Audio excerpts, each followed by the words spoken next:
Мен Нарын областының Қошқар районының Шамшы айылының тұрғыны болам. Ошол айылда өсүп өнгөнмүн. Бала кезден бери ушул ител куш менен аралашып келатам. Септегенде 7 атам таптап өткөн. Чоң аталарымды көргөн жокмун, анан өзүм атам таптаганда.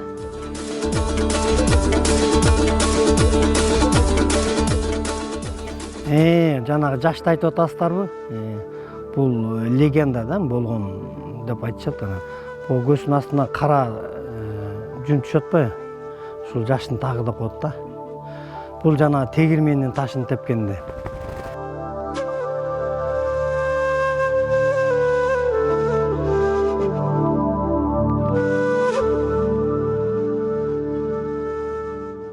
Таптоо ыкмасы буларды мындай аябай көңүл бурабыз. Тузу жок бериш керек. Себеп дегенде булар природада тустап жебейт да, булардын организми ошо тузу жок кандуу этке көнгөн. Анан булар өзүлөрү мындай сук жаныбар келет да. Ошол эт түгөмөйүн ошол жерден бир күн кечке кетпейт.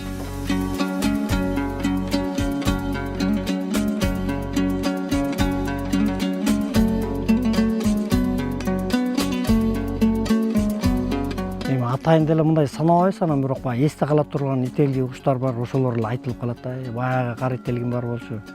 Мисалы үчүн бир кара ителгим мындай коён тепкенде көзүн чыгарат деп келишет. Ошол эсимде калды.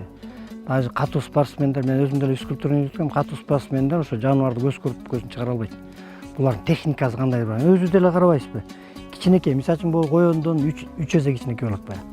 А бирок бул ителгим өзү коёнду тебет.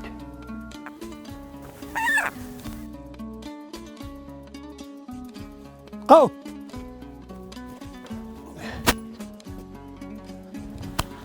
Кау!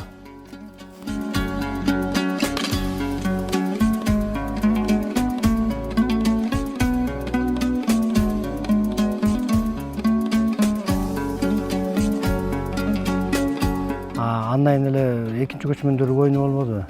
Анда деле ителгимди көтөрүп бардым, бирок мындайга көңүлдөн бери катышып, бирок экинчи көчмөндө толук ошол жерде жүрдүм да, көрүп. Анан мен деле катышсам болот турбай деп, анан үчүнчү көчмөндөрдө атайын отбор болот.